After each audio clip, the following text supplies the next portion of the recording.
Imagine uma pequena cidade rural onde todo mundo conhece todo mundo, um lugar onde as portas raramente são trancadas e a sensação de comunidade é tão forte quanto o vento do inverno. Agora imagine que no coração dessa aparente normalidade esconda-se um segredo tão monstruoso, tão profundamente perturbador, que iria rasgar para sempre o tecido dessa pacificidade. Essa é a história de um homem que não era um lobo em pele de cordeiro, mas algo infinitamente mais aterrador. Um carniceiro que transformou pesadelos em realidade. Ele não se chamava Hannibal Lecter ou Leatherface, mas sua vida serviu de inspiração sinistra para esses dois. Seu nome era Edward Theodore Gain, e a cidade era Plainfield, Wisconsin. A sua história é um lembrete macabro de que o mal sempre chega com um rosnado. Às vezes ele chega com um sorriso tímido e olhos baixos. Eu sou Luiz Belmonte, e você está no Dossiê Sombrio, o lugar onde desvendamos os casos mais sombrios da mente humana. Hoje, vamos adentrar a casa dos horrores de Ed Gein. Se você está preparado para uma jornada onde a realidade supera a ficção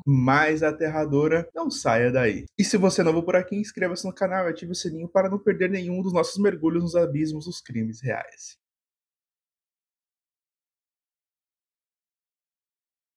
Era um dia frio de 16 de novembro de 1957. Berenice Warden, uma respeitada lojista de 58 anos, havia desaparecido de sua loja de ferragens em Plainfield. A cena era desconcertante. A porta estava aberta, havia manchas de sangue no chão e rastros indicando de que o corpo havia sido arrastado. O xerife local, Art Schley, ao investigar o local, encontrou uma pista crucial: um livro de recibos como a única venda no dia do desaparecimento. Um caixa de anticongelante, o comprador, Edward Gain. Gain era uma figura conhecida na cidade, um homem quieto, considerado um tanto excêntrico, mas inofensivo. Ele fazia bicos e era ajudante de fazenda, sempre solitário. Apesar disso, algo não cheirava bem. O filho da senhora Warden, Frank, lembrou que Gain havia comentado sobre a loja de ferragens dias antes. O xerife e seu vice Frank Buddy Farnsworth decidiram investigar a fazenda de Gain, uma propriedade decadente e isolada nos arredores da cidade. O que encontraram entrando naquela casa à noite, iluminando o interior com suas lanternas, seria gravado para sempre em suas memórias com a materialização do pesadelo. O fedor era indescritível, uma mistura de carne podre, sujeira e morte. A cozinha estava imunda, mas era na sala ao lado que o inferno se revelou. Pendurada pelos calcanhares, com a garganta cortada e o corpo esventrado como um animal de caça abatido, estava Berenice Warden. A cena era de uma brutalidade indizível. Edward Gain não estava em casa. A notícia se espalhou como um incêndio em palha seca. E uma das maiores caçadas humanas da história do Wisconsin começou. Menos de 48 horas depois, ele foi localizado em uma propriedade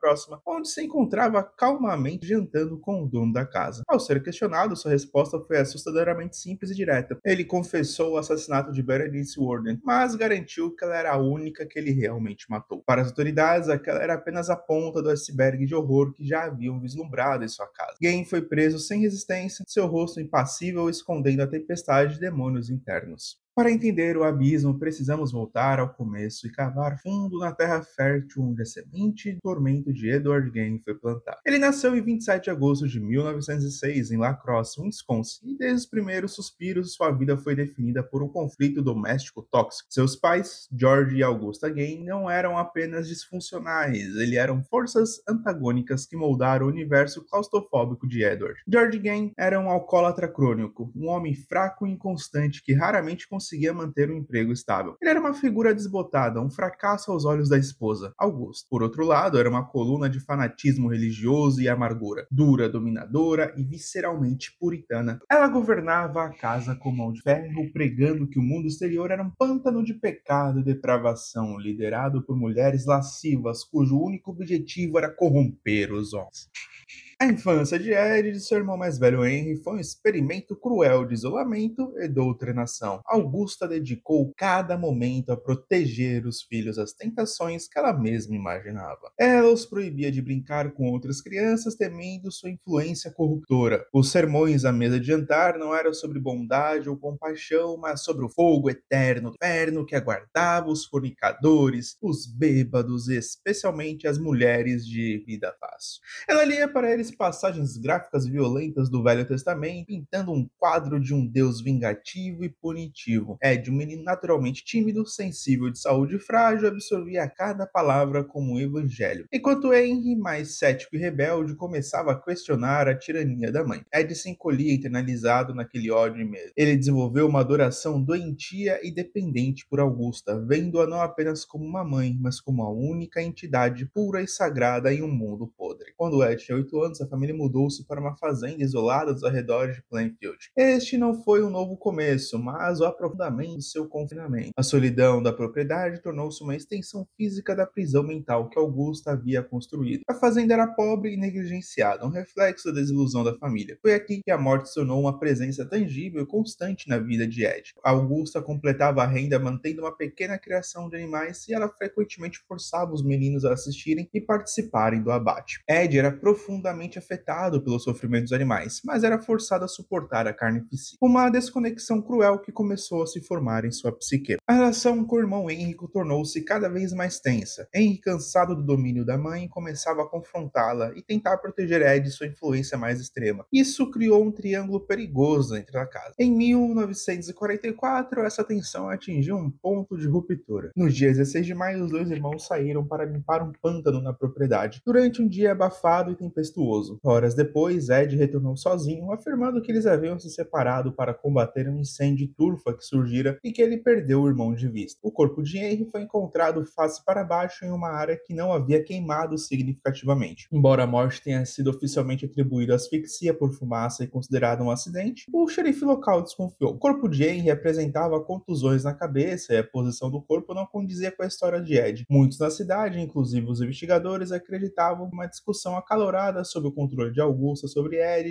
tinha escalonado para a violência, resultando na morte de Henry. Com essa morte, a última voz dissidente dentro da casa foi silenciada. Ed ficou sozinho com sua mãe, o objeto de sua devoção doentia, e o domínio de Augusta sobre ele tornou-se absoluto. E então o pilar de seu mundo desabou. 29 de dezembro de 1945, após anos de saúde debilitada, Augusta sofreu um derrame fatal e faleceu. Para Ed foi um cataclisma existencial. A única luz de sua existência, tenebrosa por mais distorcida que fosse, havia se apagado. Ele ficou completamente sozinho naquela casa enorme e decadente, com sua mente já frágil e radicalmente distorcida por quase 40 anos de criação repressiva. Sem a presença dominante de sua mãe para ditar sua realidade, sua sanidade começou a se desfiar rapidamente. A devoção doentia por Augusto se transformou em uma obsessão mórbida e transcendental. Ele começou a mergulhar em livros de anatomia, nazismo e relatos de rituais de canibalismo de tribos primitivas, buscando uma maneira de literalmente reconstruir a presença que havia perdido. Foi nesse vácuo de solidão profunda e loucura crescente que seus impulsos mais sombrios começaram a fermentar. A teoria macabra tomou forma. Se ele não poderia tê-la de volta, teria partes de outras mulheres que se assemelhassem a ela. Ele começou a frequentar o cemitério de Plainfield e das cidades vizinhas, não para prestar respeito, mas para saquear túmulos recentes, iniciando sua jornada solitária e aterrorizante do outro lado do espelho. O que a polícia descobriu naquela casa em Plainfield foi muito mais do que uma cena de crime. Foi a materialização de uma psique despedaçada. Um museu de horrores construído a partir dos pesadelos mais profundos de Ed Gein. A investigação revelou que por mais de uma década Gein havia se dedicado meticulosamente ao que chamava de seus projetos. Uma série de roubos de cadáveres que eventualmente evoluíram para o assassinato. Sua coleção era um testemunho chocante da sua psicopatologia. A casa, um labirinto de quarentenas e salas repletas de lixo, escondia artefatos de pesadelo. Entre os itens encontrados estavam um colete completo feito com o torso de uma mulher dos seios à cintura, uma peça de vestuário macabra que ele usava em seus rituais solitários. Máscaras faciais feitas de pele humana, cuidadosamente removidas e curtidas. Essas máscaras não eram meros troféus, ele as vestia tentando assumir a identidade das mulheres mortas. Uma capa confeccionada com a pele da perna de uma vítima, cintos intricadamente trançados a partir de mamilos humanos, luvas criadas a partir da pele de mãos e braços, tigelas, copos e outros utensílios domésticos feitos de ossos e crânios serrados e polidos, até a cadeira em que ele se sentava tinha pernas envoltas em pele humana. Seu modus operandi principal, e inicialmente exclusivo, era a profanação de túmulos. Ele se tornou um especialista em identificar sepultamentos recentes de mulheres de meia idade que se assemelhassem à sua mãe. À noite, equipado com uma lanterna e ferramentas, ele invadiu o cemitério de Plainfield e cidades vizinhas, quem realizava uma espécie de taxidermia humana, rudimentar em seus celeiro que ele chamava de oficina. Lá ele dissecava os cadáveres com precisão cirúrgica, removendo a pele, os órgãos e as partes que interessavam para os seus projetos. Os restos descartados eram embrulhados em lençóis e recolocados no caixão, que ele então enterrava novamente, deixando poucos indícios de sua violação. Acredita-se que os restos de pelo menos 9 a 15 mulheres tenham sido desenterrados por ele dessa forma. Essas profanações, no entanto, deixaram de satisfazer sua obsessão. A transição para o assassinato foi um passo sombrio. Em 1954, a dona de bar Mary Hogan, de 54 anos, desapareceu de seu estabelecimento após ser baleada. Gain emergiu como suspeito, mas não havia provas suficientes para acusá-lo na época. Anos depois, ele confessou o crime. No entanto, o único assassinato pelo qual Ed Gein foi formalmente acusado, preso e julgado foi de Berenice Worden em 1957. O assassinato de Worden seguiu um padrão semelhante ao de Hogan. Ele a alvejou com uma espingarda na loja de ferragens e eviscerou o corpo no local e levou para casa para ser processado. As motivações por trás desses atos iam muito além de mera violência. Gein confessou que durante a noite ele vestiu o colete de pele em uma das máscaras faciais e por vezes outras partes de sua coleção. Nessa persona monstruosa ele vagava pela casa escura, parando diante de espelhos. Ele estava fingindo ser sua mãe ou outras mulheres que havia coletado. Era uma tentativa desesperada e aterrorizante de recriar a presença feminina que havia perdido. A casa não era apenas uma residência, era um altar para Augusta Gein, um santuário onde ele praticava seus rituais de transmutação, onde a linha entre a vida e a morte, o humano e o objeto era sistematicamente apagada. Sua jornada criminosa foi uma espiral solitária conduzida na solidão de sua propriedade, até que o destino de Berenice Worden trouxe a luz do dia para a escuridão que ele cultivava. Ed Gein foi declarado mentalmente incapaz de stand trial inicialmente. Suas excentricidades no tribunal, como sorrir para as câmeras, apenas reforçavam a percepção de sua insanidade. Ele foi enviado para a Central State Hospital of the Criminal Insane, Waupun, Wisconsin. Após anos de tratamento, em 1968, ele foi considerado são o suficiente para ser julgado. O julgamento foi um circo midiático. A defesa baseou-se inteiramente na insanidade, pintando o retrato de um homem destruído por uma mãe dominadora e consumido por uma solidão patológica. A acusação argumentou que ele sabia perfeitamente a diferença entre o certo e o errado. O júri, no entanto, ficou com a defesa. Em 14 de novembro de 1968, Edward Gein foi considerado inocente por motivo de insanidade pelo assassinato de Berenice Worden. Ele foi devolvido à instituição mental, onde passaria o resto de seus dias. O impacto do caso na sociedade americana foi profundo e duradouro. A pequena Plainfield foi